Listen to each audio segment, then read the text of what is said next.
আসসালামু আলাইকুম everyone, welcome to Daily Diary. আজকের রেসিপি এগ পুডিং। ছোট থেকে বড় সকলেরই পছন্দের খাবার কিন্তু এই পুডিং। চলুন তবে কথা না বাড়িয়ে শুরু করে ফেলি। পুডিংয়ের জন্য লাগছে 4টা ডিম, 250 ml পাউডার দুধ, ভ্যানিলা এসেন্স, 1 কাপ চিনি এবং 500 ml পানি। আমরা এখানে পাউডার দুধ দিয়ে করছি, আপনারা লিকুইড দুধও ব্যবহার করতে পারেন। প্রথমেই যে মোল্ডে আমরা পুডিং তৈরি করব সেখানে 2 চা চামচ চিনি দিয়ে ক্যারামেল তৈরি করে নিব। ক্যারামেল তৈরিতে কোনো প্রকার পানি ব্যবহার করব না, তাহলে ক্যারামেল তৈরি হতে অনেক সময় নেয়।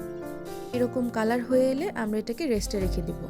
এখানে আরেকটি পাত্রে আমরা দুধ জাল দিয়ে নিচ্ছি। এক্ষেত্রে দুধটাকে একদম ঘন করে জাল দিয়ে নিতে হবে।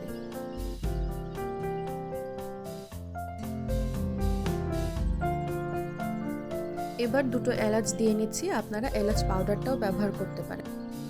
দুধটাকে ঠান্ডা হওয়ার জন্য রেখে দিয়ে একটি পাত্রে ডিমগুলোকে ভেঙে নিতে হবে। খেয়াল রাখতে হবে ডিমগুলো যেন সব রুম টেম্পারেচারের হয়।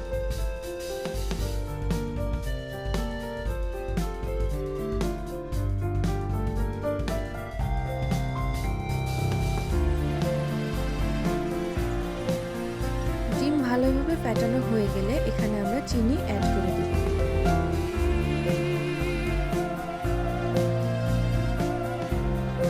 চিনি যখন একদম গলে যাবে তখন ঠান্ডা দুধটা ডিমের মিশ্রণের সাথে মিশিয়ে দেব।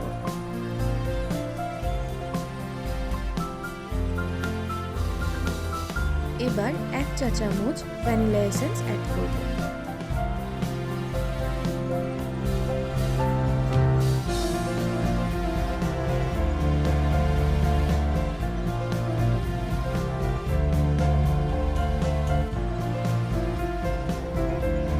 মিশ্রণটি রেডি হয়ে এলে যে পাত্রে ক্যারামেল করেছিলাম সেখানে ছাঁকনি ব্যবহার করে মিশ্রণটিকে ছেঁকে নিতে হবে। ছেঁকে নেওয়ার কারণে পুডিং হওয়ার পর সেটা ভেঙে যাওয়ার সম্ভাবনা থাকে না। কোনো প্রকার তাড়াহুড়ো না করে একটি চামচের সাহায্যে আস্তে আস্তে এভাবে করে ছেঁকে নিতে হবে। এবার একটি বড় পাতিলে স্ট্যান্ডের উপর পুডিংয়ের মোল্ডটাকে বসিয়ে দিতে হবে। ঢেকে দেওয়ার পর আমরা পাতিলে গরম পানি অ্যাড করছি। এবার মোল্ডের উপর ভারী কিছু দিয়ে চাপ দিয়ে দিচ্ছি। এতে করে পাতিলটি নড়াচড়া করার সম্ভাবনা থাকে না এবং তাড়াতাড়ি পুডিংটি হয়ে যায়। মোল্ড একদম ঠান্ডা হয়ে গেলেই আমরা পুডিংটিকে আনমোল্ড করব। আনমোল্ড করার ক্ষেত্রে এরকম একটা স্টিকের সাহায্যে আমরা পুডিংয়ের চারপাশ থেকে খুলে দেব, এতে করে পুডিংটি সুন্দরভাবে উঠে আসে। এবার যে প্লেটটিতে আমি পরিবেশন করব সেটি পুডিংয়ের মোল্ডের উপর এভাবে দিয়ে পাতিলটিকে সুন্দরভাবে উল্টে নেব। ব্যাস, দেখুন কি সুন্দরভাবে উঠে আসছে আমাদের পুডিংয়ের মোল্ডটি। দেখুন কি সুন্দর হয়েছে আমাদের পুডিংয়ের কালারটা। এই তো খুব সহজেই তৈরি হয়ে গেল আমাদের এগ পুডিং।